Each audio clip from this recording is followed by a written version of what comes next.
he has a big problem. The fruit was looking very juicy to him. Let's take the age away. Most men would have fallen into the trap. That's a spanner in the works. Your time is limited. But I believe that you're in role play. Decisions that happen and things that happen in life that we can't control. Yeah, we are one moment away from changing our lives in a good way and also in a bad way. I remember when the first time we did glamping, and I was like, I would never ever do any kind of camping, glamping, anything like that. You don't have to be scared about what is this person gonna think, what's that person gonna think. We've got power cuts happening in Europe, we've got power cuts happening in Bali. Tariff talks. Where do you draw the line? He looks as though at face value he's someone that is very, very honest. A reputation takes years to build, but then it can get... Before you set foot on TV, before you set foot on a red carpet, you have this mindset of, oh, these people are different. I stepped away from juggling so many different things. With regards to my three truths, we're back. We are back with Teddy Talks. Welcome back, everyone.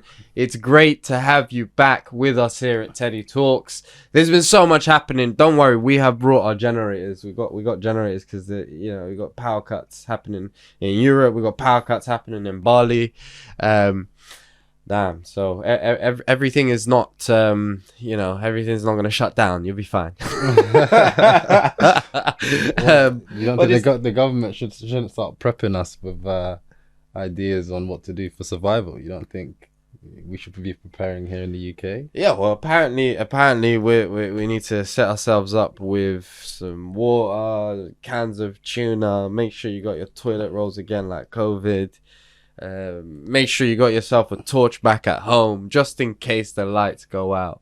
And be prepared for your partners, wives, husbands to smell a little bit for a few days. No, I'm joking. The water's not off, is it? The water's still going. The water's still running. I haven't checked. Just in case, just boil some hot water for your loved ones, because If you've got some Boy Scout skills as well, that will come in handy. Yeah. But it's good. It's definitely good to have you all back. So much has been happening. We've had tariff talks. We've had amazing movies back out. Sinners was definitely one that we'll definitely get into.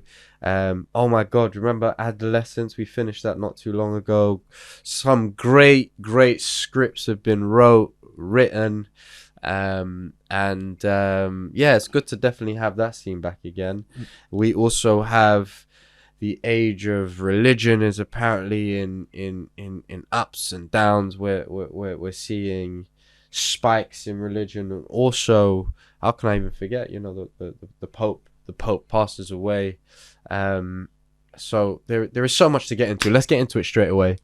How about filling in the gap a little bit? It's been a while since we've got in the studio, and I'm sure the people back home that's listening, that have been following our journey would want to understand where we've been, what's going on, and why have we been quiet? Sydney's world. Why have we been quiet? No, in fact, I wouldn't say quiet for so long, but certainly the Teddy Talks community hasn't heard from us in a couple of months. But we've actually just been doing life. We've been doing growth. A lot of what you can see right now is a lovely new set here in Teddy Talks as well. So I think in life we have to step back in order to move forward. So for us, it was a matter of just cocooning ourselves a little bit, and so much has happened in the background. Some great partnerships have formed. One that I'm gonna say off the back is, my great love for the Renault team has been amazing. They've been a relationship that we've been fortunate to be involved with a great team for over now, I'd say, a year. So that's been in the background. Some Formula One, some driving around the Goodwood circuit just before Christmas, which was a wild experience. We'd never been in a circuit rallying around an exciting car before, have we? No, I haven't driven a supercar before, so that was the first for me. And racing around the track, the Goodwood track, that was amazing. Who beat who? Pause. Yeah, that's a big cause. That's a big cause. Who won? I Who do you think reckon won? I think my name would have been high up on the leaderboard. Come on. Yeah, I think I so. got think evidence. so. Have you got evidence? I got evidence. Oh, really? What is the I got evidence? evidence. So we went around Photoshopped it. a Goodwood track. In fact, I'll crop it in. We'll make sure we crop it into the edit so we got the evidence out there. But I got Right. evidence. Okay. We went around the You got the Goodwood track in a receipts. simulator, didn't we? Mhm. So that obviously you can rag around as much as you want, just in case we don't break anyone's goods. I'm 99% sure I came out on top there. So. Are you sure? Yeah, Because yeah, you're crying now. I'm so crying no, now. no, My eyes. Yeah, that's a tell. That's a big tell. Oh god, So my if poker you- face. Yeah, My so if poker you're face. playing poker against Teddy, Sorry you, guys, I'm you know crying. when he's lying because he starts crying. Oh, that's funny. But yeah, that was a really good experience, and working with the Alpine team. Obviously, we can't speak too much yet because there's obviously further announcements to come around this. Watch but this space. Watch this space. Very exciting, and I'm actually happy to be involved in that partnership now that I am managing you as a I guess a talent director, and being heavily involved in your content strategy and your brand partnerships. Is just another exciting way for us to work together. And I think us cocooning ourselves is also a lesson to not bite and bite off too much you can't chew. And really, as we're trying to spin so many different plates in life, your work schedules, your personal schedules, you don't want to be running yourself into the ground by taking on too many projects. And the Teddy Talks podcast is something that we really believe in, and something that we really wanted to do for a long time, and we didn't want to do it half-heartedly. And we knew that there was so much going on that sometimes you do just need to slow down before you can start walking and then running again. And speaking of walking and running again, there was another thing that happened in my life whilst we've had this time out of the studio. I went and broke my leg, and of course there's a Not the joke, as in good luck. Literally broke his leg. yeah, exactly. Yeah, I'm still a lucky guy, but I just wasn't on this on this occasion. Just to clarify. Still very lucky. God is still raining down his blessings, and I'm very grateful for every single one of them. It's probably your first major injury as an adult as well, like a grown, like a real man. I've got now as a real man, I've got a real battle scar. So I guess I'm ready to go to war. But apart, on the serious note, we were enjoying ourselves on a night out. It was London Fashion Week, and we went to the Paul Costello show, and obviously that was a brilliant, amazing experience. And I've never sat front row to a London Fashion Week or any Fashion Week event. So that was a first. It was exciting. It was great. And this again, another great perk of working closely with you. I wouldn't be able to experience some of these experiences had I not entered your world. And it's that was really exciting. But then boys will be boys. And what happened was I had an after party. We had a London Fashion Week after party, and had far too many drinks. And I guess I hadn't had that much to drink in a really long time. And again, it was just a sobering lesson, I guess, that God wanted to bestow on me, that you're not at university anymore. You shouldn't be drinking as much as you are.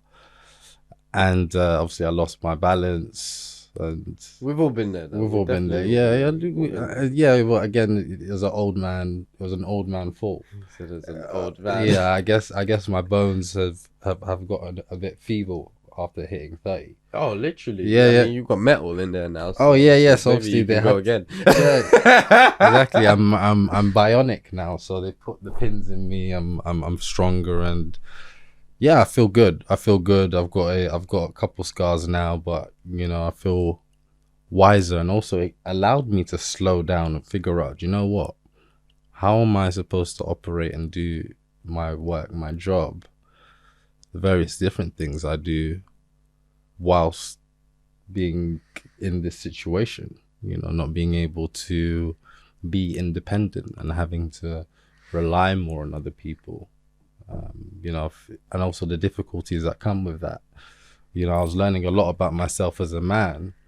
I was like, you know, why am I feeling these frustrations when people want to help me?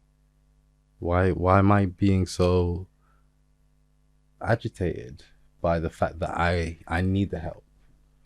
You know, I had to look inward with myself, and you know, there was a lot of introspection that I'm grateful for, that this injury also brought me, and also it helped me level up, because then I had to do things a different way. And you know, I had to discover things that, you know, there is different ways of doing things.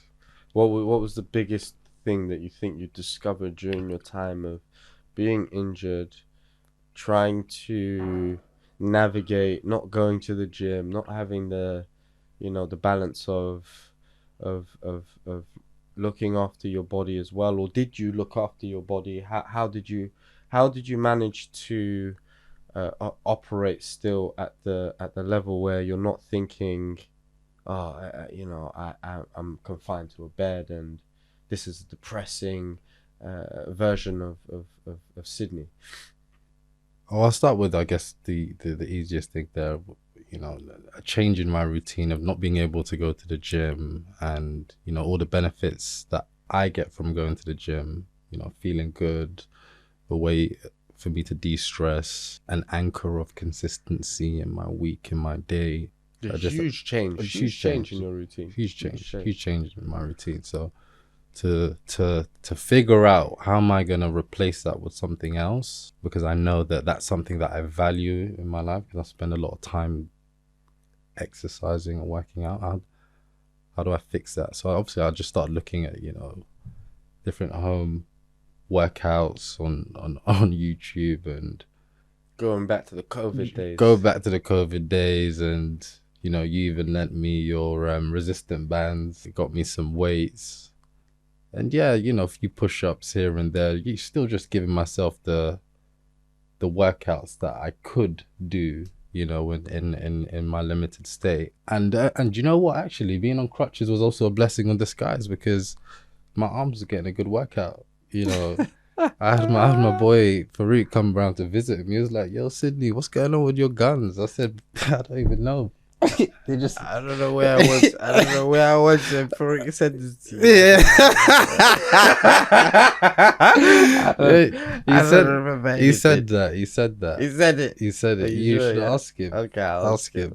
So we'll verify. yeah. So yeah. So for those, No, but it's strenuous though, right? It's strenuous, yeah, because you know, I'm it's almost some what's that? Calisthenics or kinesthetics. Yeah, That one. that one, where you work out with your own body weight, right? Yeah. So I was doing a lot of that, and I was like, yes, damn, I'm a fat boy, you know, because you're feeling the weight. You're really you know, people underestimate the idea of just using your upper body strength for mobility. Obviously, there's loads of people that I say loads of people, but there are people that go through disabilities and, you know, loads of things, mitigating circumstances that require them to just use their upper body strength to move. And that's why I love that, and I love that you picked up on that, because my nipple just came out. One of my friends, Millie Pickles, had messaged me when I'd posted on my story about, you know, the injury. Shout out to Millie. Shout out to Millie. and obviously she's one of like the toughest individuals out there. You know, inspiring. See her smash her marathon run as well. And well, did she finish? You smashed your marathon run. Yeah, she definitely did. You know, she did. And obviously the content of the message doesn't matter, but it put everything into perspective. You know, for those of you who don't know Millie, she had a terrible accident where she got electrocuted, and it meant that she had to get her leg amputated. So now she's on one leg with support of I don't know what you call that. Is it a prosthetic limb? A prosthetic limb. Yeah. To assist her with, you know, walking on 2 feet and even running on 2 feet and running a marathon and all these other amazing things that she's done. And again, that put everything in perspective for me when I was catching myself in moments where I was spiraling through those negative thoughts that would take me somewhere that I wouldn't want to be taken to. So actually now look, there are people that are in situations permanently, and for you this is temporary. So how are you going to deal with it? And keep your chin up, because it could be worse. So yeah, there was a lot to take away from it, and I'm actually really grateful that it happened. I'm really grateful, and I wouldn't change anything. Yeah. And it's character building as well. You know, there's decisions that happen and things that happen in life that we can't control. Well, I mean, there's things that happen in life where, you know, they are unexpected impacts that we now have to navigate, deal with, and essentially, for want of a better phrase, and figuratively speaking, you have to still move forward. And that's what you did. You moved forward with the help of me cooking 24/7. And and mommy's assistance. Let's give everyone credit. Give everyone their flowers. Give everyone their flower. Everyone deserves their flowers. And I want to also, I also want to mention the fact that, you know, the doctors mentioned the idea of you recovering within a certain time frame that was quite long. And I thought to myself, 3 months. They said, yeah, 3 months. Yeah. 3 months, they said, and I was like, nah, I don't. I think he's gonna recover a lot quicker than that. And one of the biggest reasons why I said that is because I know you personally, and I know the person I'm dealing with, and I also know that your mindset and your mind frame has a big part of your recovery. And when they said 3 months, I think that with the way that you're going to nurture this injury, the way that you live your lifestyle, mentally, physically, you know, you're going to do everything you can in order to get yourself back to the full state of who you believe you are, which is going to the gym, living your healthy lifestyle, and getting back into your routine. Your desires is gonna push the way that your recovery is going to look like. So the doctor might say 3 months, but you're looking at it as half that time. You can correct me if I'm wrong, but facts are what facts are, and you recovered in virtually half that time, and that's because of all of the things that you did every single day, waking up, exercising that leg, trying to move that muscle. I'm sure getting the 24/7 dinner, lunch from yourself. There's obviously the nutritional side of how I helped you as well, of course. I just want to say pause because that sounded weird. Yeah, but and huge props to you, because you are now back in the gym, and it's not easy to go through such a huge injury like that, or illness or anything. So yeah, congratulations, flowers to you, my bro. Oh, thank you very much, and you know, big thank you to you, to my family and friends who have helped me through this as well, because I can't do this alone, and I wouldn't have been able to get back on my feet alone. So yeah, I'm very happy and very grateful, and can only thank you. I can't thank you enough. And yeah, hopefully you won't have to do that ever again. To be Yeah. honest, I didn't mind it. Yeah.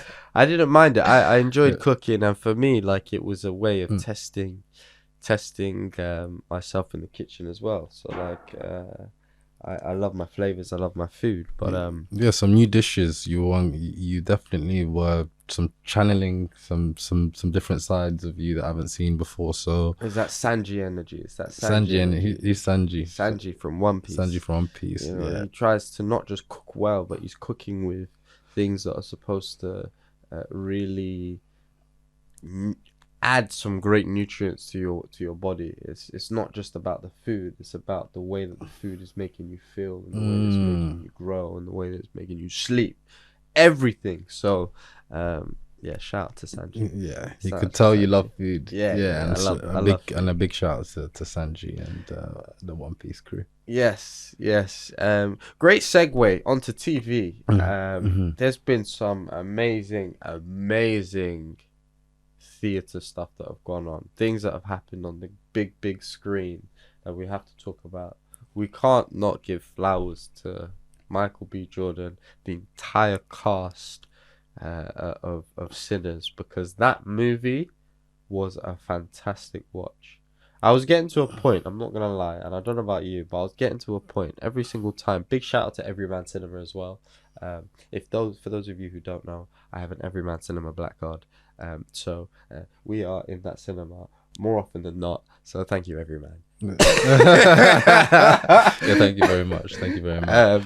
So we watched Everyman. We watched Everyman. Look at me. Sorry. That's enough plugging Everyman. We watched Sinners, and wow. Like, I was looking at the movie in a way of, they don't really make horror vampire ish movies like the way that they used to. Now we're seeing things that are pretty much repeated but delivered in a different kind of way, with different actors, people doing different kind of screenplays. But I kind of feel like the Sinners movie had so many different things that you just don't see in movies. So like the moment where the musicians and everyone came to, Teddy wanted to give you guys the spoilers, sorry, but it's okay. It's okay. If we could drop the spoilers and we can crop them out and decide later if we wanna show them or not, or share them. So sorry. Yeah. I you can't not talk about it without dropping the spoilers. That's the only problem. And you know what? Watch Sinners and tell me how you feel. Because to be honest, there's loads of reviews that suggest that it's a top quality movie. I feel like we can still address some of like the themes in there without giving people too much of the detail. So like I like what you were saying about, you know, the fact that the approach they've taken for this movie hasn't really been done before. We've seen so many different vampire movies like the Twilights. What was the other one? Underworlds and all the Underworld series, like Underworld 2, 3, and all the Yeah, ones that that trilogy was amazing. We had the Vampire Diaries, which is more of a series. Blade the movie. Blade the movie. Blade. To be fair, Blade was very good. But what would you say was different about this? For me, I think it was the idea of, I mean, it's been done before. The relationships, the gruesomeness of two twins, two brothers. the Cray twin element that was added to the Sinners and the way that Michael B. Jordan played that role, I was constantly trying to question and trying to pick out any kind of CGI faults, any kind of anything to pick apart the way that they did the twinning of Michael B. Jordan, and no fault. I had no fault whatsoever. Yeah. No fault. Like Mhm. everything was stitched so well. The storyline of the beginning to the end was stitched so well, and the detail of what was going on within the movie, the history that they were trying to intertwine into the religion, the Irish blacks, blacks, whites, the way in which they stitched history and time and made it into essentially a sci-fi was beautiful. Like we love music. We've talked about music before. We've talked about Drake Kendrick beef. The way they even stitched together music, religion, how it affects life, how it affects people's personality. Back then, everyone knows about slavery. Everyone knows about the way in which time was essentially just lawless back then, and the way they intertwined music, entertainment, made it feel like there was a sense of freedom whenever you're enjoying yourself, whenever you're around your people, the people that you love, the people that you are really just vibing with, and the vibrations are just high, whether or not it's an ex from back in the day, but actually really and truly you really really love her. That's the one that got away. How are we going to fix this situation whilst enjoying our freedom? It's like, uh, honestly, I couldn't speak highly about the movie. There were so many emotions that I couldn't have reviewed the movie in any other way.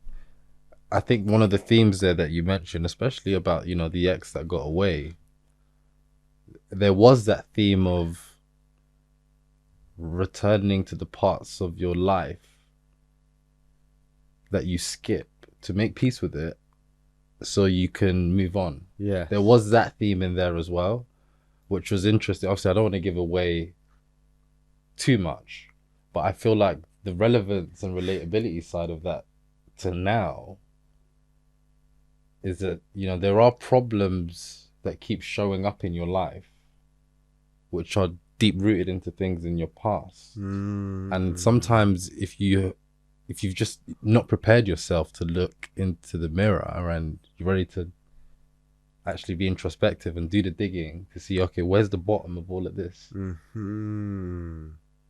then you're always going to have the same problem.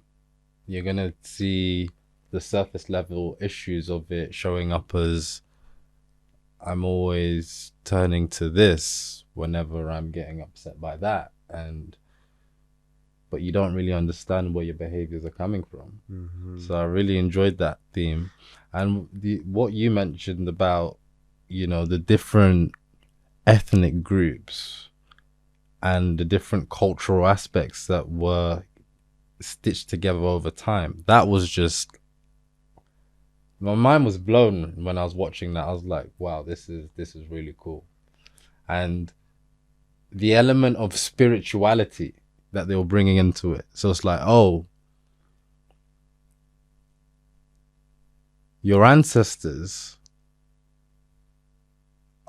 are still here in a way. They are still connected to who you are as an individual today. Yeah. Which was just fascinating to me. Yeah. Like, it's you don't look at things as black and white as that, but you could be the same as someone within the bloodline that was 100 years ago, 200 years ago, but doing it in a different, you're walking the footsteps in a different time zone right now.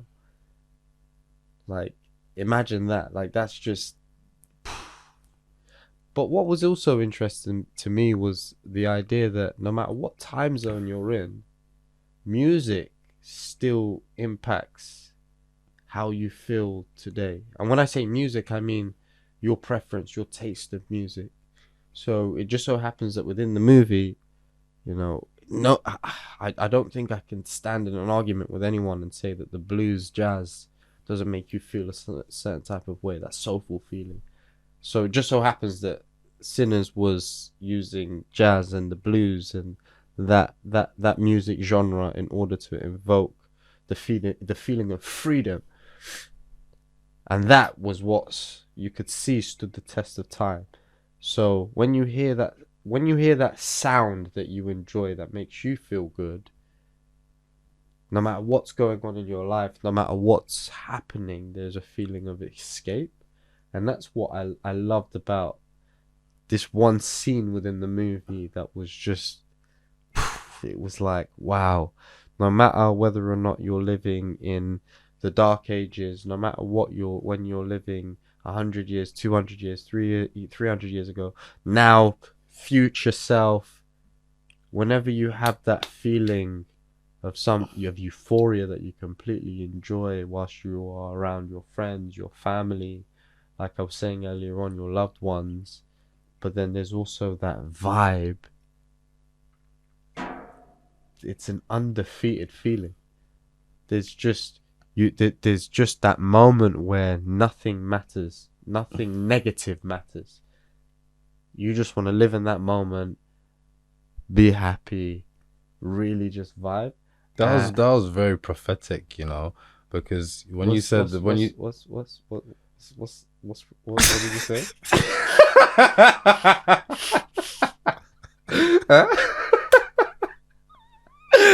it sounded better in my head.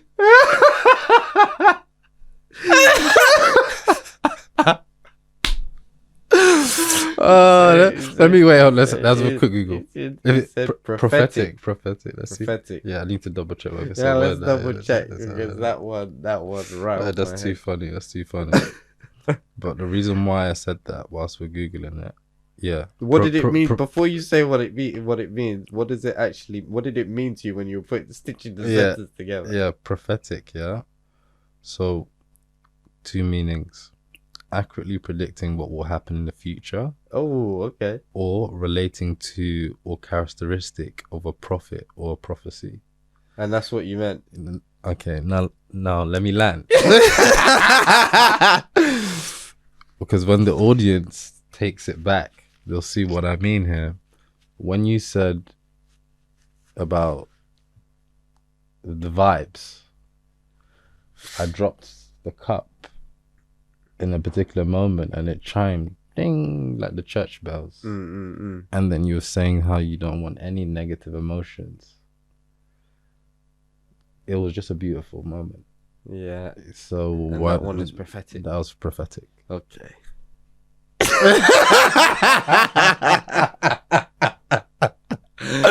No, but it's the prophetic thing was really strong. It was really spiritual as well. I felt the energy of the prophetic thing. Yeah. See, I don't even know where the vocabulary comes from in these moments, but the spirit is obviously here in this conversation. It summons the words from somewhere. But in terms of Sinners, obviously we digress because we chat loads of rubbish sometimes. One of the other themes that that I did like was that they were not shy about the racial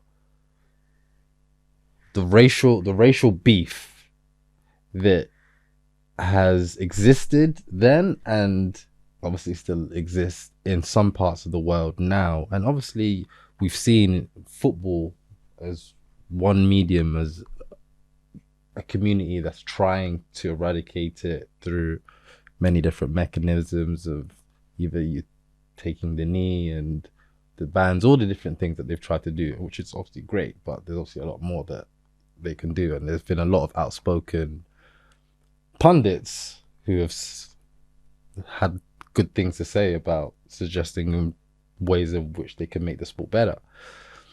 But bringing it back to the Sinners movie, I like the fact that they weren't shy about using the word. I'm not going to say what the N word is, obviously, because we've got to respect listeners that are We gotta listening. respect the YouTube. We gotta respect the YouTube rules. The YouTube, the YouTube guidelines. For sure. Yeah. For sure. But again, he was using it in a way. You know why he was using it. You know, and it was not used in a derogatory way. It was used in a way to convey a message about the time in which the word was used. How freely it was thrown around. I mean, it's freely thrown around still now. We hear it in music and everything as well. But you know, obviously, what I mean now is that all the movies and series and I guess content media in the world is washing away the dirty side of life that still exists, and it wasn't scared to go there. They weren't scared to go there, which I liked, because it's like I agree. And I also do you know what I found interesting about the racial connotations that they were speaking to? There was a moment in the movie. You better watch it, but I have to talk. I can't mention this one clip scene without describing this moment. So I have to talk about it. So block your ears, listen if you want to listen, do what you want. But within the I don't know if you remember, but there was a scene where the white woman, beautiful woman, turns up and Haley Steinfeld was playing. Yes, Haley Steinfeld was playing the character of I forget her name in the movie, but she turned up to the door. The person on the door was essentially gatekeeping all white people from entering the venue. It was just an all black venue. It just so happened that Haley Steinfeld's character grew up with everybody that was there at this event. So when he then recognized her, it was like, oh shit, yeah, come in, enjoy. And then another group of white people turned up, and they were essentially asking, well, why is she in the venue? And the response was, hey, don't worry about why she's in the venue. Essentially not able to explain why we can't integrate this venue when you know that a certain character of the same race is there. I mean, you may not know who I am personally, but just because you have a history and it just so happens that she grew up in your neighborhood and you know who she is, you think she's cool. But why don't you think all white people are cool? Why don't you think all white people can vibe? And that, I thought, was, there was a huge question mark there, because in the end they tried to slaughter everyone inside the barn. But I thought that connotation was quite interesting. You can hang with the opposite race. They are no different to the majority. The minority, yes, you still have people that are quite backward. They are still potentially racist, but the majority is innocent until proven guilty, right? So like you can't paint everyone with the same brush. And I thought the way that they spoke to that moment as well was quite eloquent. It was beautiful. Haley Steinfeld's beautiful, so it was a great face to put in front of the door. I don't think I would have said no as a bouncer to Haley Steinfeld. So. You think you would have enjoyed the couple scenes of her? 100,000,000%. I would have kept it professional. Very professional. But I would have enjoyed my day job that day. Yeah, because you don't want a Blake Lively case on you. No. Hey, nobody wants. It's getting chaotic out there. It really. Have you seen the Russell Brand? We have the Russell Brand situation as well. What's happening with him? Russell Brand is going through his court proceedings of sex, raping someone. Which is we're still here. We're still in that situation where we have a lot of celebrities and not necessarily celebrities, but men falling foul of their indiscipline is how I would probably put it. You have the Shannon Sharpe situation that's happening, where again he's got another case on him. Whether or not a lot of these people innocent until proven guilty, I completely respect it, but it's still putting themselves in a situation where you don't necessarily need to be in that situation. It's so easy from the seat that I'm in is to say that these situations are unavoidable, but I do truly believe that they are unavoidable. Sorry, I do truly believe that they are avoidable. Um, they are. There are certain signs, and I know that there are certain obvious signs, especially when you look at the Shannon Sharpe situation, and you look at a person that's, just for the context of people who don't know who Shannon Sharpe is, he's a presenter over in the States. Huge notoriety, doing really well. He has his own podcast, speaks on some real deep truths of other guests that he interviews, and the conversations that he's had are really deep. I've tuned in. But then when you look at a 50-plus-year-old man dating someone who's 19, 20 at the time of the allegations that have happened, the allegations being that he is forcefully sleeping with her, putting her in situations where she's uncomfortable doing things that he wants to do. A lot of people back home, certainly myself, will be thinking, well, Shannon Sharpe, you've got a lot of notoriety. You're in a lot of rooms that, a lot of people aren't necessarily in. So you have more opportunity to meet someone that is your age mate. So I agree with what you're saying. To be devil's advocate, why is it that Shannon Sharpe is being put under a microscope for dating a 19-year-old who's now 22 or 23, when there are other superstars that are doing the same thing? Well, you have Leonardo DiCaprio,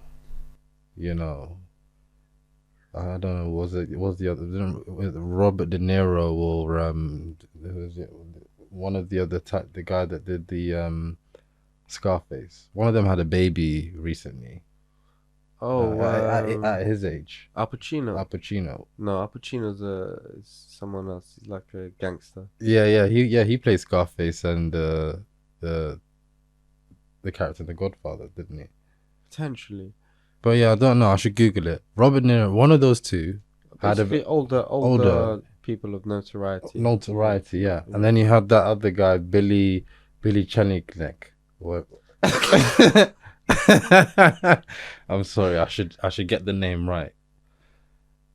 The NFL boss, the manager. Oh yeah.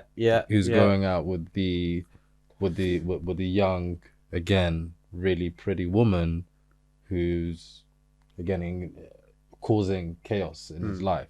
He's having interviews and she's shouting out things from the back of the interview saying you can't say stuff. And obviously there's now people chiming in from the outside saying, why is she even there? And it's like, yeah, I agree with you. There is something to be said of. But the difference is with a lot of these people. I'll start with Leonardo. Leonardo DiCaprio doesn't have women saying that he's sexually assaulted me. That's the difference. It's a small difference, but what if it's because he has NDAs set up with he has got his way of romancing down to the T, where he knows, what, it's a bit risky when I date these individuals with a certain type of mindset, so I need this contract set up, so if situations are to blow up, I know how to contain it. This is crisis management. Do you know, it swings both ways. in because I know some cougars out there in this world that are dating a lot of guys that are half their age. They are facilitating their lifestyles. They are the power to the man, essentially. Um, but again, I'll speak to the fact that the difference is, these women aren't running cases on these younger guys that they're dating. Whether or not that means that these younger guys haven't stepped the boundary, I don't know. Whether or not these younger guys are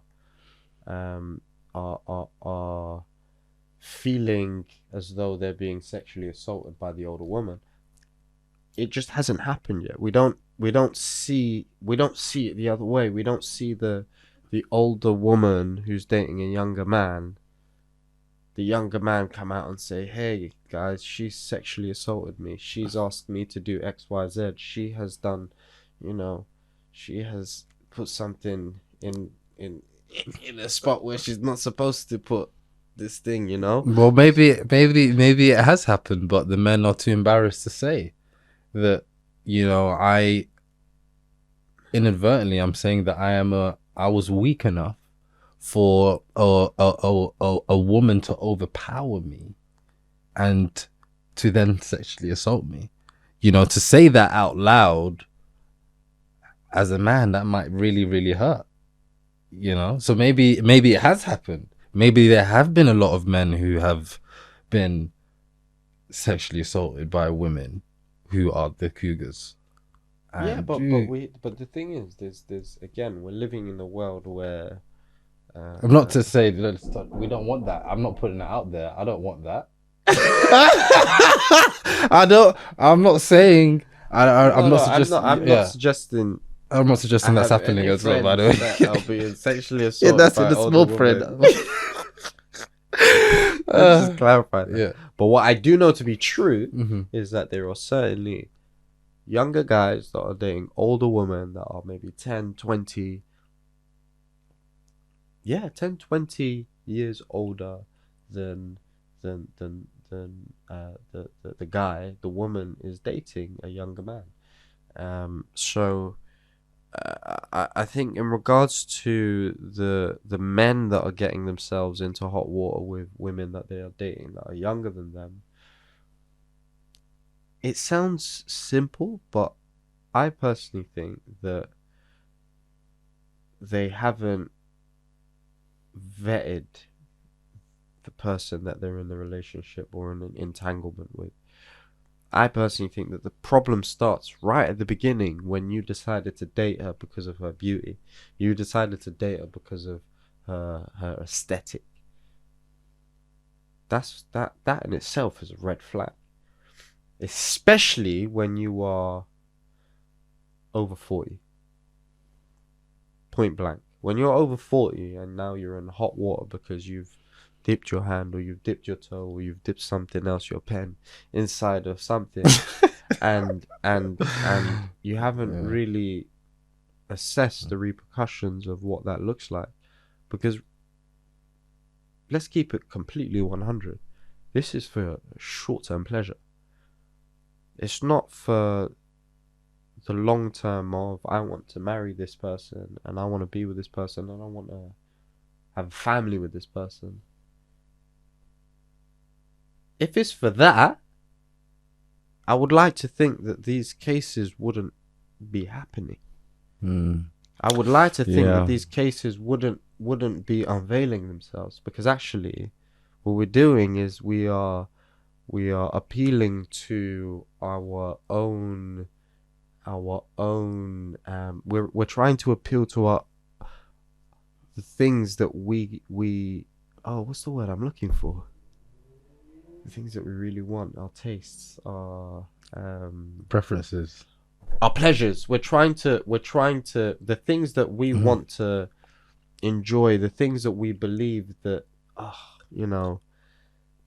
this is gonna be amazing. This is gonna be something that every other man in our age bracket would want, or every other woman in our age bracket would want. I'm a single man. I can do this. They I want to can do give that. themselves the social status. They want to give themselves a social status. They're appealing. Oh, it's in the Bible. What's the sin? What did the devil tempts you? Temptation. They are appealing to the temptations. They are appealing to the things that not necessarily their heart desires, but their mind is telling them that fruit is looking juicy. Yeah, and the thing is, the fruit was looking very juicy to him, which is The what photos. yeah, I saw the photos. I saw the photos, and I think most men would have fallen into the trap. But what I would want to say about this situation is that yeah, whilst he could have avoided it, I agree with you on that one. I also think that optically it does look like he might be taken advantage of. You know, the fact that he was on the verge or has already completed on inking this $100 million deal, and you know, coincidentally, this case has appeared at the same time. So the timing of it is a bit suspicious, and also what's been suspicious is the fact that they've had history of engaging in this sort of sexual relationship where I don't know what you called it. Is it B&M or you know BDSM? Yeah, and role play. You know, where he is the dominator in this sexual relationship, and again, it's a warning for anyone who is going through this sort of thing. Where do you draw the line? How do you know if we are in role play constantly?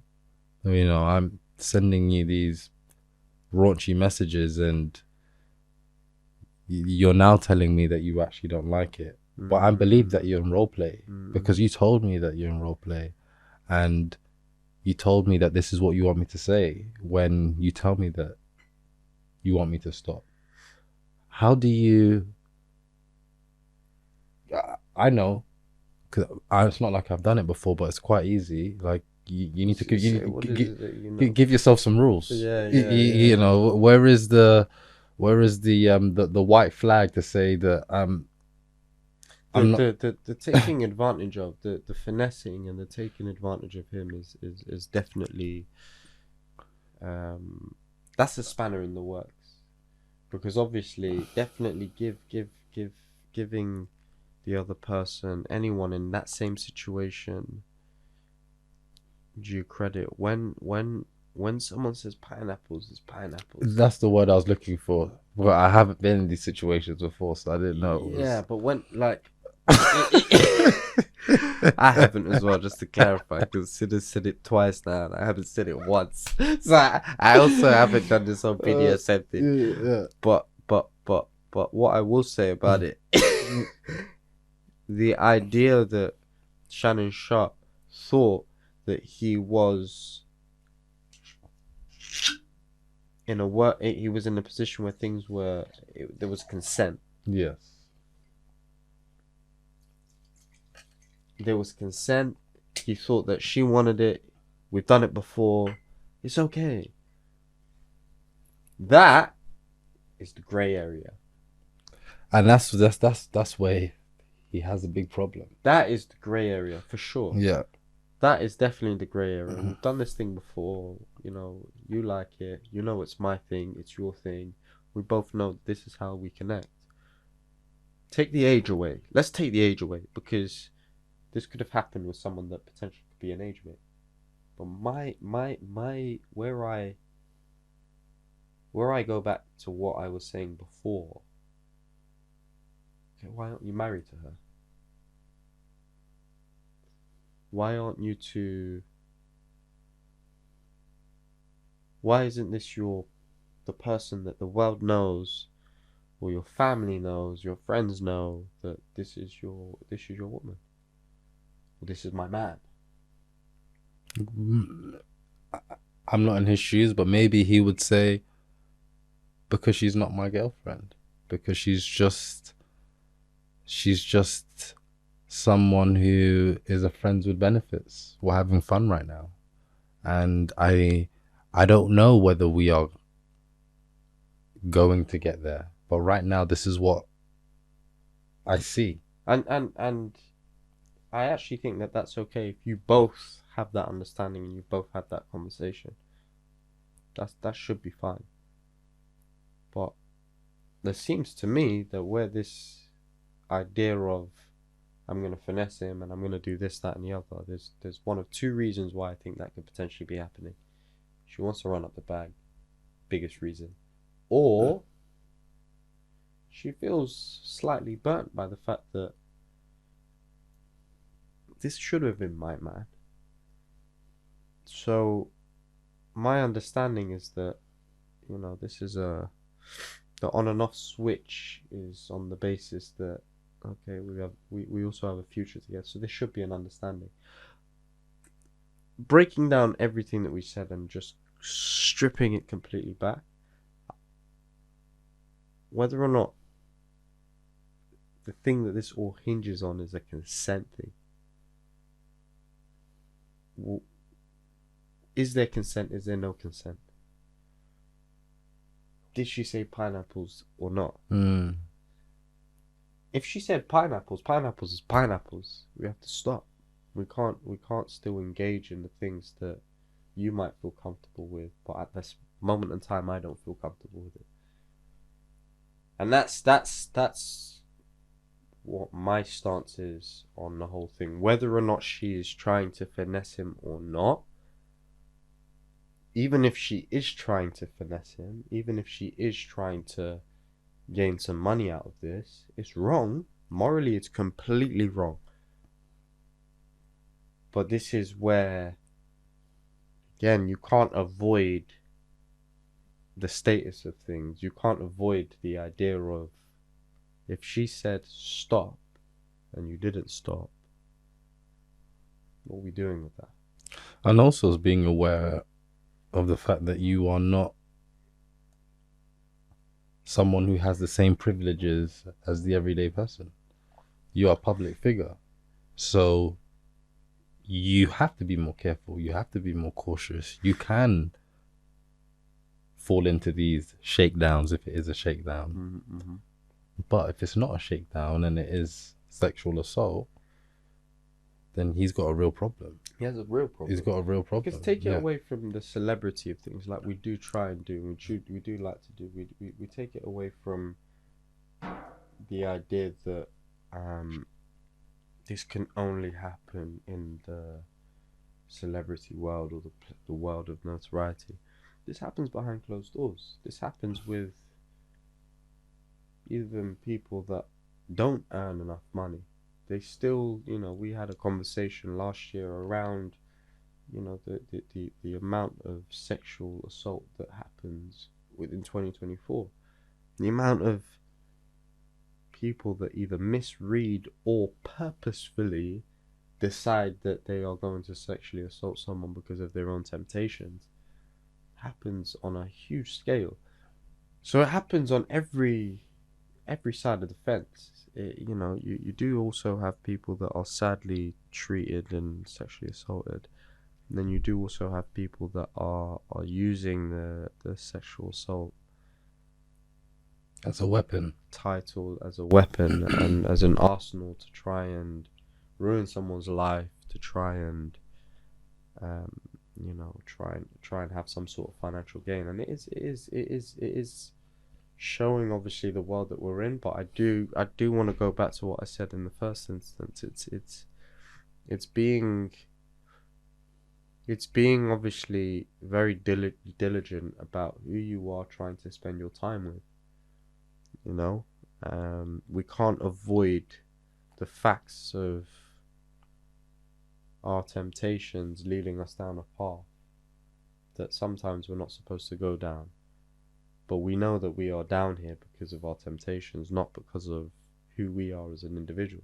Because when you do look at Shannon Sharpe, and you look at the conversations that we've seen over a long period of time, he looks as though at face value he's a man with great morals. He looks as though at face value he's someone that is very, very honest. Regardless of what his opinions might be, good or bad to some people, he looks as though he's someone that delivers his version of the truth. So why is it that your temptations then lead you in a situation that opens up a can of worms that now affects your job, now affects your livelihood, affects your reputation, and in some instance has a domino effect on how people now look at your family, look at how they look at your associations. So I think we I mean, you only have to look at all the associations around him, the ESPN, Stephen A. Smith. They're already making moves, reacting to the news. You know, Stephen A. Smith has jumped on his platform and said what he had to say. You know, basically saying that I have my boy here who I do support, but at the same time, I work for ESPN. So my hands are tied here. And he has to say what ESPN would be happy with. You know, he can't be outspoken and speak from his heart and how he truly feels, because of these associations that you have to respect. And, you know, in life, as we get older, you know, we gain that wisdom. We understand that there are a lot of consequences to your actions. You know, we aren't at school anymore where,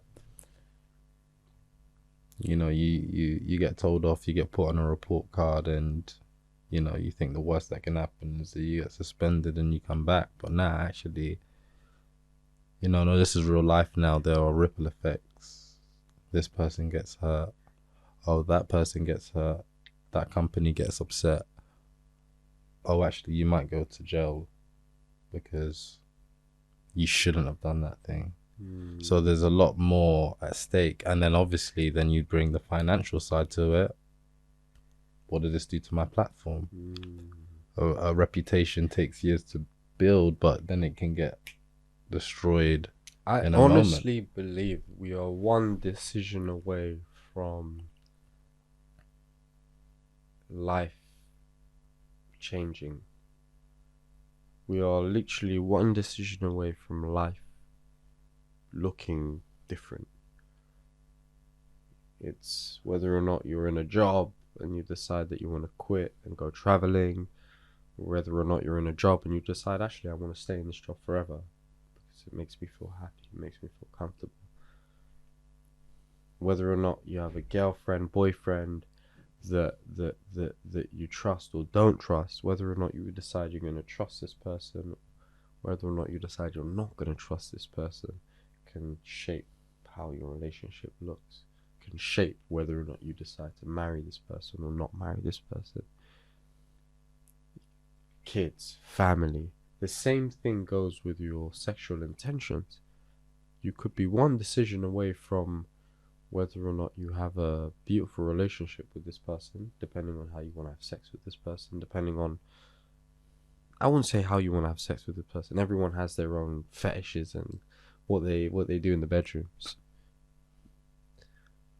But the consent, having you, whether or not you push for something or you decide that actually I'm going to respect what the other person really, really wants. Yeah, you know what was making me think when you said that? It was like, what? So it's like, if it, depending on whether you want to be in a relationship or whether it's a friends with benefits, you give a different type of sex. But it translates. It's The thing is, what you said, it translates. It does. Because it's if you are thinking of this person in the frame of, oh, this could be my next.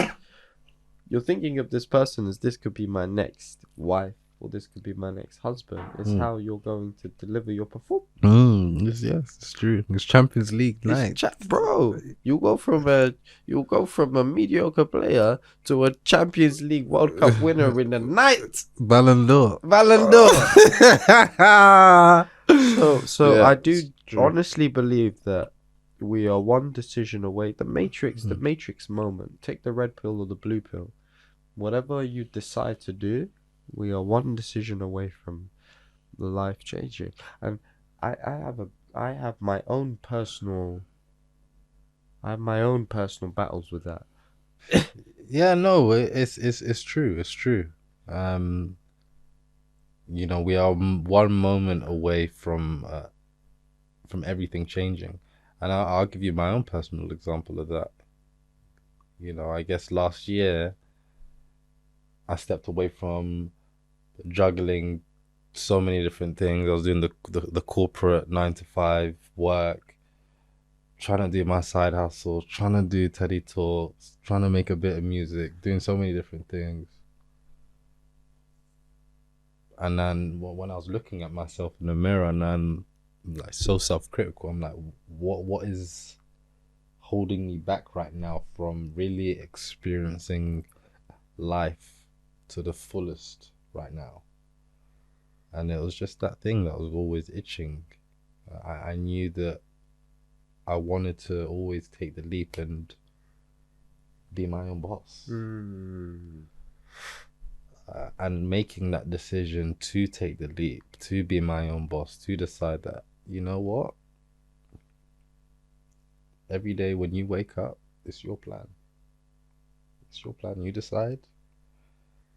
It could be a shit plan, it could be a good plan.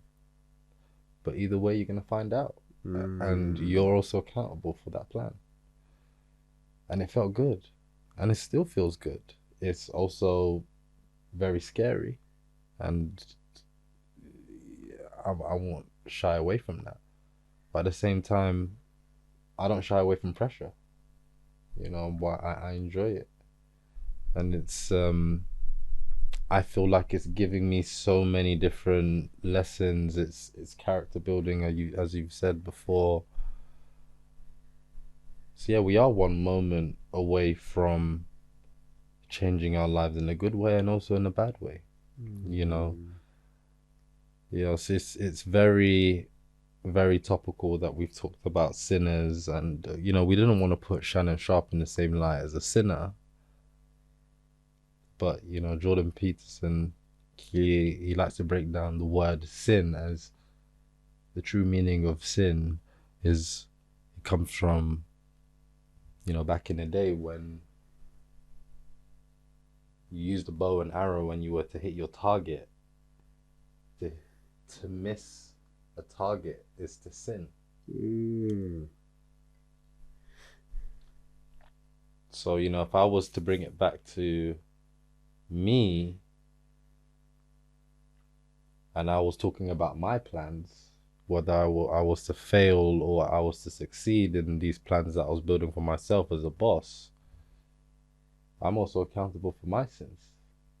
But okay, let's broaden it out to life. Every day when you wake up, you're also accountable for whether you hit the mark or not. So you can start the page and you can decide, what is this chapter that you want to write? Is it going to be a good one or is it going to be a bad one? But you can have some intentions about it. And I guess as a man in a modern day society where it is becoming more difficult to choose who you're going to be in a relationship with for a long period of time, not because there isn't any available partners, there are plenty. It's just that it's becoming more difficult for men to do that. There are a lot of men who don't have the confidence to go and approach a woman who they see face to face. They prefer to just revert to the dating apps because it's just too overwhelming to deal with the rejection. Okay, well, I'm gonna go up to that girl and she's gonna tell me that she's got a boyfriend, or she's not even gonna like the way I said this. She's gonna laugh. Her friends are gonna laugh, and it's gonna be embarrassing. I've already been rejected 10 times at work by this client and that client and my boss and everyone else. So why am I gonna put myself in another situation where I'm gonna get rejected again? Might as well just jump on Hinge. I might as well just jump on X, Y, and Z and see what happens. But and again, we know how that goes. Again, that kind of speaks to what I was saying. You're still one decision away from life changing. You know that feeling that you have of walking up to someone from a relationship point of view or a work point of view, and and facing that kind of rejection or a positive outcome. There's so much you can take away from it. You know, I've been in many moments where I've seen a beautiful woman, and I've decided that I'm not gonna go and speak to her, even though we've traded eye contact XYZ. But then, you know, I've also decided from my own standpoint that I'm not gonna go and have a conversation with her. But that could be my new wife. That could be a situation or something that I can learn from. That could also be a friend that you could learn from. There's so many things in that moment that again can shape or change the version of Teddy or the version of Sydney. All right, on the other side of the pond, we've been talking a lot about, what's happening here in the UK. But you mentioned earlier that there are blackouts right now. You know, there was a blackout in Spain, there was a blackout in Bali, and should we be scared? Is this a warning of more blackouts? Is there going to be a blackout pandemic? You know, where different countries start blacking out, and now we need to figure out how to make fires. You know, we need to figure out how to live without Wi-Fi. The thing I love a conspiracy. I love a conspiracy. So I think we were talking earlier on just before we arrived on set of someone talking about the idea that the governments and the powers that be, the people that we don't get to see day in day out, are trying to test whether or not if a certain community of people had a blackout, how would they react? How would the society react if for one day they had no electricity, no Wi-Fi, they couldn't live without their phones? Would they drive each other mad? What kind of things do we need to prepare ourselves for? There was one movie, I forget the name of the movie, but they had a situation where the satellites that were connected to Teslas somehow got disconnected or somehow was infiltrated, and loads of Teslas started driving into each other on a motorway. They were just bang, one after the other, just running into the back of each other because apparently these satellites control Teslas. Not factual, I don't know enough information about that kind of technology, but that's what the movie depicted. Do you remember what the movie was called? I really don't. It was a great movie and it was on Netflix. I'm sure someone, if you know it and you didn't know what I've just described, put it in the comments and we will reply and say, yes, that is it. But whether or not we are running a sort of live simulation on certain communities, that's something that I'm like, that doesn't sound so far-fetched, because we can't go, similar to COVID, we can't go day in, day out thinking that everything will just be rosy, randy, dandy. Yes, we'd love a perfect world, but we don't live in a perfect world. So I think that these blackouts is a good way to test your individual resolve. Do you need Wi-Fi? Is this my coping mechanism, being on my phone day in, day out? Businesses as well, diving outside of the individual. Businesses as well. Can we operate without Wi-Fi? Can we operate without electricity? What would the recovery process look like? Yeah, I was just thinking about. All right, okay. If we're going back to caveman era, what do I need? What do I care about? Dr. Stone. Dr. Stone. If I'm now Cave Sid, what does Cave Sid need? All right, Cave Sid just needs his food. He needs his family. He needs his girl. You need a girl? 100%. A woman. A woman. Mm. And I need a few games. And I need my friends. You need games. A few games to keep myself entertained. What we talking like? We're talking like PlayStation, or we're talking like live games where we're playing football or something.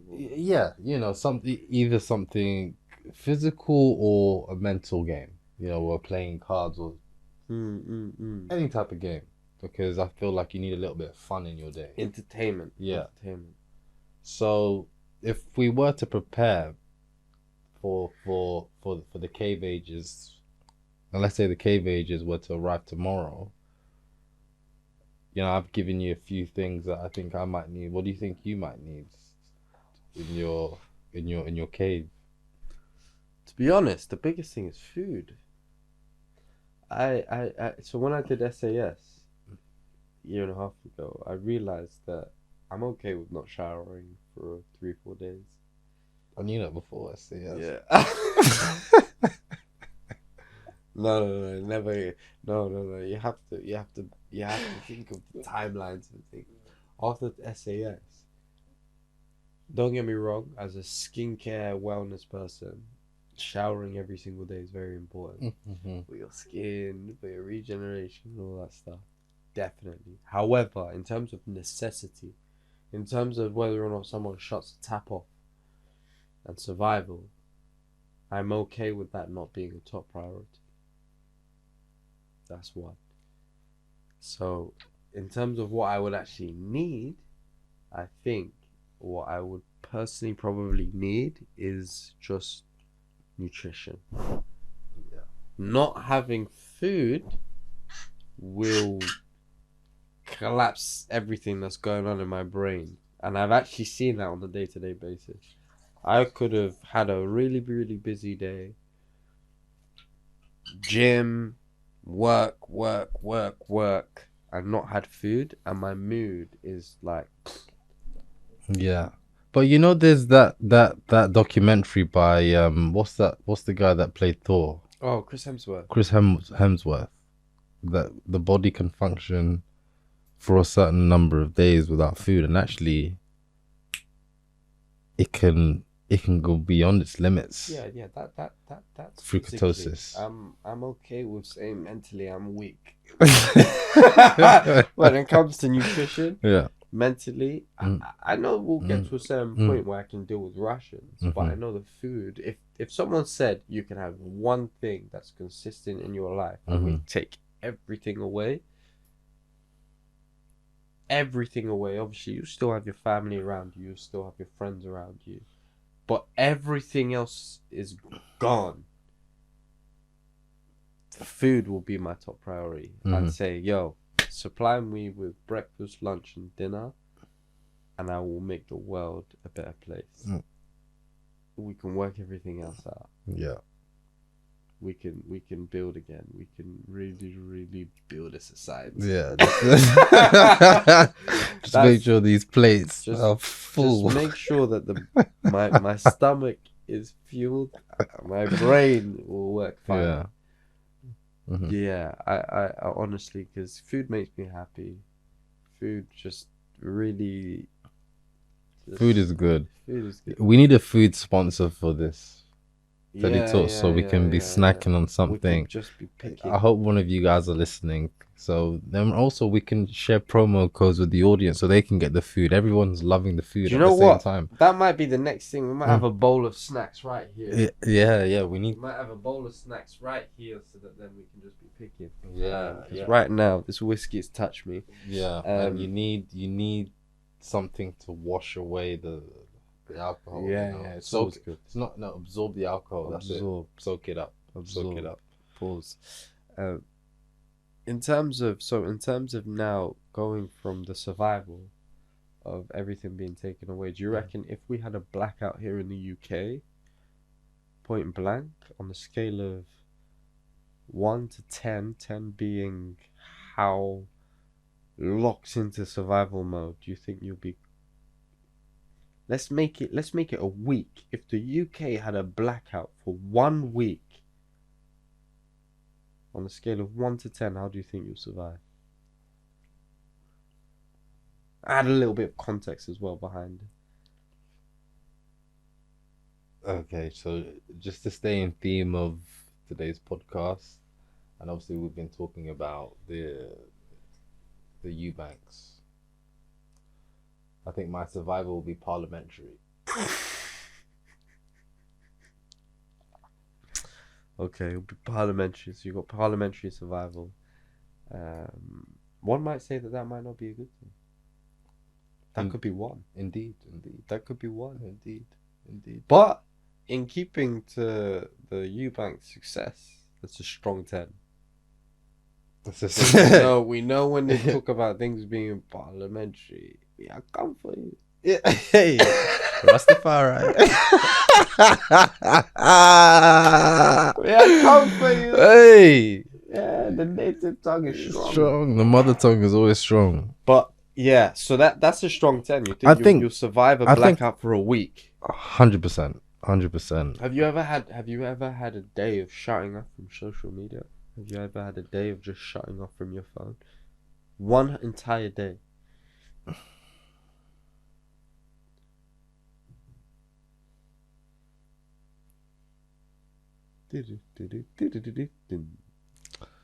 One day from social media. I don't think I've had one day. One day off. Nah, I don't think I've had one day off. I'm Wow. just trying to think if I've had one day off from social media. Yeah, I have. No. Like, so from when you wake up, Yeah, I'm trying when to you think go if I've to ever. bed, you've just not switched on Instagram, switched on Facebook or TikTok, LinkedIn, all of the above. Yeah, I've deleted apps before. You've deleted apps. I've deleted apps before. I'm not talking about Tinder and all of this stuff. Nah, I'm talking about the social media apps. Yeah. So, but it's been a really long time since I've done a detox. So you haven't had one day. I can say I've had one day of, or more than one day of being shut off, especially filming. And I've got to say positive. It's always been positive. I know you might not like this as well. I've had more than one day of shutting off from family as well, and again I've survived. It's been tough, difficult, and I've been anxious and waiting to want to come back to, like, okay, now I need to speak to family. I need to be around the loved ones. So I'd say if there was a week, 1 week of me being shut off with social media and also not having communication with family and friends, more so family, loved ones, and not knowing when you're gonna potentially have that back, because that's the caveat. I knew after this week, I'm speaking to Sid, I'm speaking to Mommy, I'm speaking to Carlos, Charlene, where we're gonna speak. Not knowing when you're gonna have that back, that would definitely drive me insane, and I'll do everything within my power to try and fix that. Okay, they are 1,000 miles that way. We're gonna do everything we can to make it, and we're gonna go that way. That would be my mindset if within that 1 week everything is shut off. Yeah, I think mindsets just shift depending on where you're sat on the table. You know, you could be a father and you can't afford to shut yourself off from your son or your daughter. No, but you So have no choice. The blackout is a blackout. The government is, yeah, no, but what I mean is your example of sometimes you well, can not the government. shut yourself away from, you know, friends or family, you know, depending on who you are as an individual, depending on what your priorities are, sometimes it's impossible to actually do that. When you have someone that's dependent on you, you can't isolate yourself away from that person because this person has to survive through you. And okay, now in the blackout, there's going to be a lot of people who are going to be looking for the leaders, who are Mm. going to be the leaders who get us through these dark times. Mm. And I think people will turn to the role models within their communities, and you know, it's a chance for men maybe to rediscover what it means to be a man, Mm. because actually, you know, a lot of men feel displaced in this world now because women are earning just as much as they do, and you know, they're not the breadwinner anymore, and they are not the decision maker in their household because they are not the hunters. And you know, back in the day, it was all about the hunter gatherer dynamic. So Mm. maybe the blackout will bring some of these cavemen behaviors back into life that could be a good or bad thing for men, or could be a good or bad thing for women, could be a good or bad thing for communities. Children are the center of communities, right? You know, and during blackouts, what do people do? They protect. Mm. You know, do you think about COVID? What did we want to do? We pulled all the children out of the schools. Yeah, yeah, yeah. I think as well the blackout, based off what you're saying and what I'm reading into it, is the blackout will bring everyone together Yeah, yeah. I was trying to say it in in a right different ways. in different In ways. different ways. Yeah. Look. Okay, Because that's the thing. This is the no, thing. Because no. this is Sorry, but what I was touching on there was the friction between males and females. There's a mm, gender. There is that shift in the role of a man and the role of a woman in relationships, and that's yeah, undeniable. yeah, And yeah, this is why there's a lot of women who are earning a lot of money feel like it's hard to find a man that's on their level. yes, These are real facts. We can't hide away from these things. yeah. But I also think that there's a lot of women that there are also a lot of women that don't necessarily need a man to be on their level. Like 100%. they wouldn't mind having just someone that's just there for them as a and vice versa. There are men that don't mind just being just there for them, still earning their own keep. But I do definitely think with what you were saying before, like the idea of a blackout being there will hold not just men but just everyone accountable to who they actually are as individuals. Okay, what does it now mean for me to be in this world where I have to hold my own, whether or not you're a man or a woman? Okay, I do need a woman, or I do need a man, or I don't need anyone. I I am who I am, and I'm good with needing to survive within my own community, within my own space, because there are still a lot of men and women that just have so much untapped potential. Like I know that some of the things that I've done in my own life, I'm like, oh wow, I didn't know that that was a capability that I could.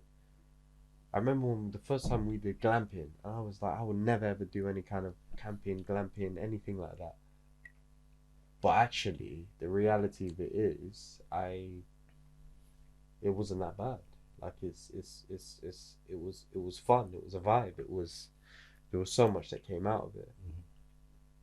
So like being put in the middle of nowhere and being able to have some sort of enjoyment out of it still happened.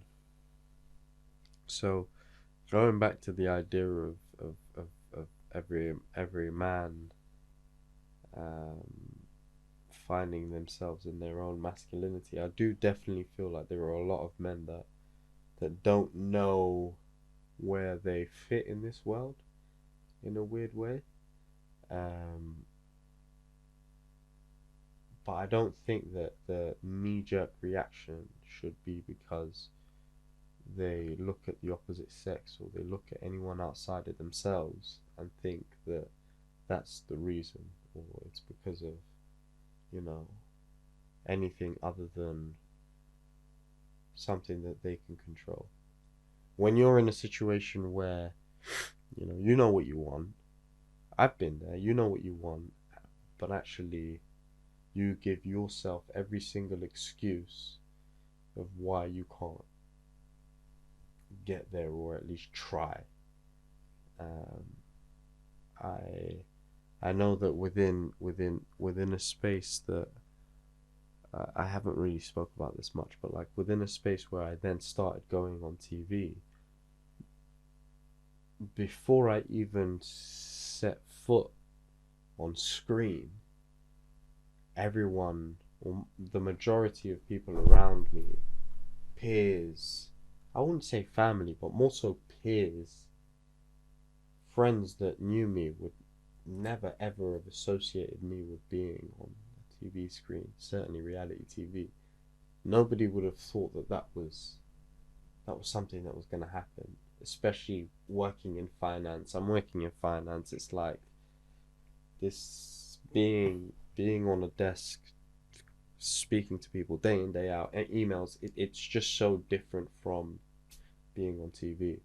So one would think it's unachievable, but one thing that I've learned through the difference between idolizing something and actually just respecting an individual's craft is that before you set foot on TV, before you set foot on a red carpet or this, that, or the other, you have this mindset of, oh, these people are different. These people are, the people that step on red carpets, the people that are on TV, the people that are in sports, the people that are athletes, the people that are in quote unquote high performance. They're looked at as high performance individuals, have just dedicated themselves to something harder than the next person, or they've been in positions that have just faithfully just landed them in this situation, right time, right place, on top of the dedication that they've gone through. You know, again, I can only speak for myself. I know that when I was younger, I used to hate cardio. I didn't want to do anything more than 100 or 200 meter sprint. Anything beyond that was like not entertaining for me. Now that I've grown older, I see value in the endurance. I see how it helps my heart. I see how it helps my mental longevity. It just is, it's not the same mindset I had when I was younger. However, if I enjoyed long distance running, maybe I could have been a footballer. So like, these things that we think are limiting our idea of what masculinity could be, or our idea of what society thinks should be this way. Yeah, I think we just need to look inwards and think what is the thing that I can deal with and I can put forward as who I think is me. who I think is beyond sex, gender, and all this stuff. Like it's Well, it's interesting to see that there's a rising trend now that the males in America are searching for purpose. They're searching for those role models, and in search of that, they are seeing a rising trend in the amount of males turning to Christ. Christianity is picking up again, and there are a lot more males turning to churches, looking for that higher purpose, looking for that reason for being. And maybe the blackout will be a catalyst to see a spike in in religious beliefs, because in darkness, what is darkness as a theme? It's the unknown, and dealing with the unknown is uncertainty. And as a vibe, we don't like uncertainty. So to have certainty in our lives, we need strong examples, and there is no other stronger example than Jesus Christ. I think that's a good note for us to end on today, don't you think? Yeah, I do think that. Anything else you feel that we haven't really addressed today? I feel like it is good to be back, and we've left a lot on the table that we haven't actually been able to get stuck into, because we've enjoyed getting carried away with some of the topics that we've touched on. But yeah, there's more to come. There's more to come, and I think it's great to be back. One thing I do want to end on is a potential new tradition where we quiz ourselves. We have a little game where we can hopefully involve the audience as well. You guys can get involved as well with what we end up coming up with. And for today, we are going to run a theme which you guys can definitely get involved with this as well. So 3 messages to our younger selves. So each of us, we're going to give 3 truths you wish you knew in 2019, which is an interesting date. I don't know why 2019. Is that before COVID or is that COVID? Well, who came up with the game?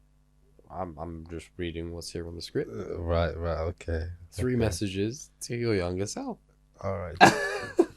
2 messages to my younger self. You're gonna give 2. No, 3. No, 3. Yeah, the game is at home, guys. 3 messages to your younger self. Each of you gives 3 truths you wish you knew in 2019. In 2019, right? Okay, so 2019. And my question was, because this is quite important. Is 2019 the height of COVID or before COVID? Didn't COVID happen in 2020, 2021? When was COVID? Or when did COVID start? When did COVID start? I think it was 2020. Time is just flowing so quickly, so it's quite convoluted here. Maybe it was. Do you need help with your internet? Yeah, December 2019. So yeah. This end of 2019, so before COVID, what would you have told yourself? Not that it has a bearing, but what would you have told yourself 2019, which now we're looking at, 6 years ago, roughly? What would you have told yourself 6 years ago? 3 truths you would have told yourself.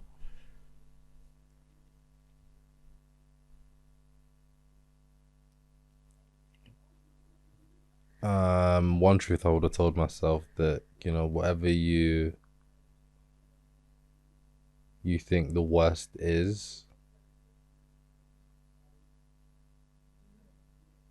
case scenario is, it's actually not.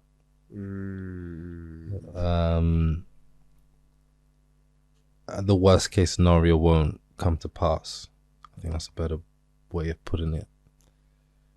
Another truth I think I would have told myself, the older version of myself that existed in 2019, is that you you can start today, and yesterday won't have any bearing on the result today. So, that feeling of, what do I mean by that? Why is that personal to me? Is that you can surrender everything that you've built up till now and literally just go for it. You don't have to be scared about, what is this person going to think? What's that person going to think? How am I going to feel? Just do it. If it's in your heart and you really want to do it, just do it. Because I'm more fatty. I'm more fatty. That's it. Yeah. I'm more fatty. Stoicism, loving and accepting your fate, everything that happens to you in your life. Yeah. And memento mori, remembering that you are going to die one day. So sometimes you should reflect on that and realize that your time is limited. So you should act right now, because you don't know whether you're going to have time to act tomorrow. I guess you've helped me with my 3 truths. Thank you. No, that was 2. Yeah, no, the more fatty memento mori. Okay, nice. Very nice. Very nice. Okay. So with regards to my 3 truths, I would say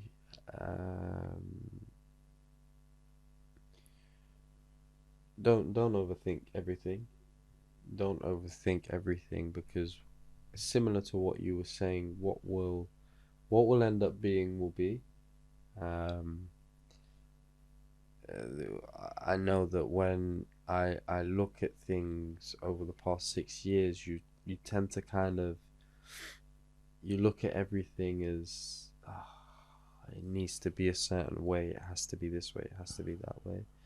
But actually, certain decisions that you haven't made is because you're worried about how it's going to impact tomorrow. You're worried about whether or not you might get a response to something, or you're worried about whether or not this might land well with other people. So don't worry about that. Just do you. Carry on doing you. You'll be okay. Another thing I would certainly say is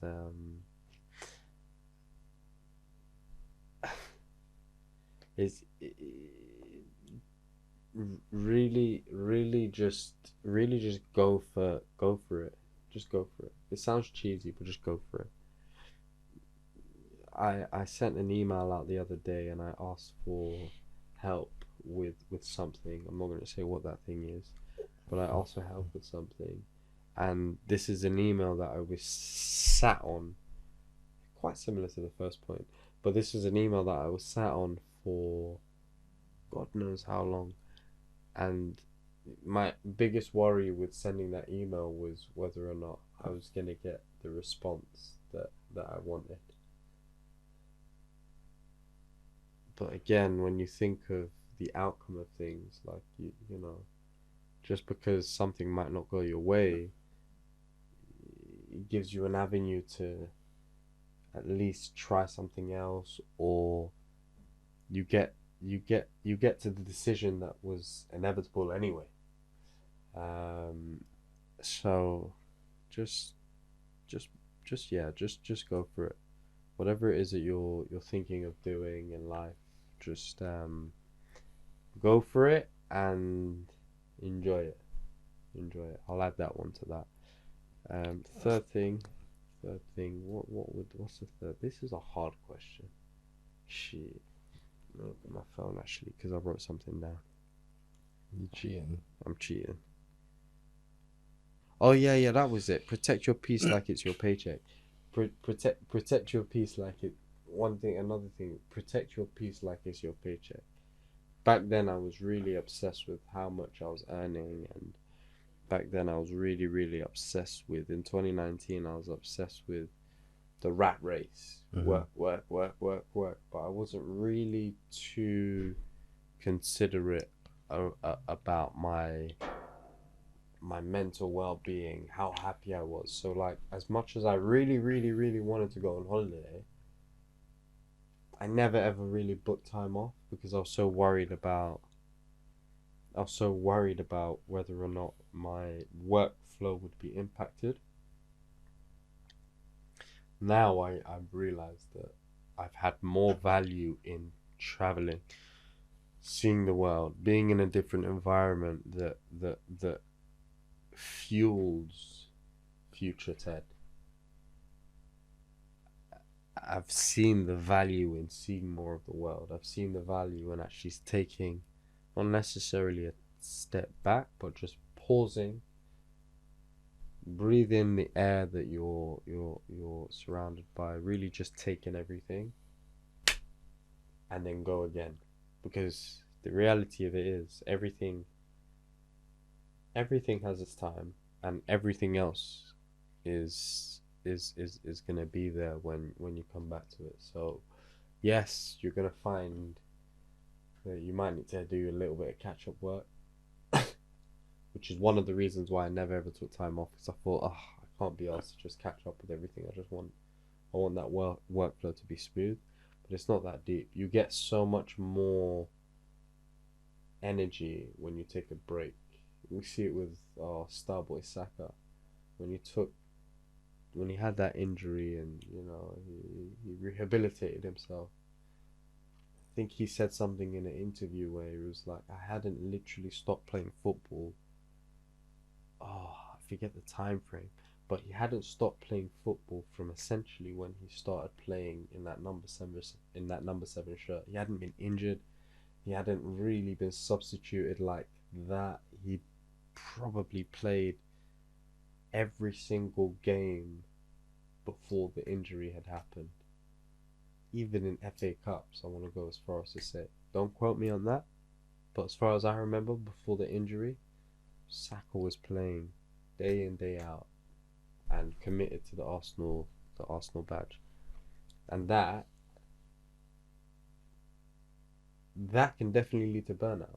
Burnout is something that we've talked about before. So yeah, don't be afraid to choose peace in certain times of your life over that paycheck. Those are Yeah, great truths. that's my third one. Thanks for sharing your truths. Appreciate you for sharing your truth. Thank you for sharing your truth as well. Thank you all for tuning in again. We are going to be here again next week with another episode of Teddy Talks, and I am so glad to be back. I want to raise a glass and say cheers, Sydney, for being here with me, being here with you. Cheers, everyone. And do not forget to like, subscribe, comment on your thoughts. Give us your truths as well. Let us know what 3 things that you all would potentially tell yourselves back in 2019, or 5 years. Give yourself 5 years. What would you tell yourself 5 years ago? Thank you.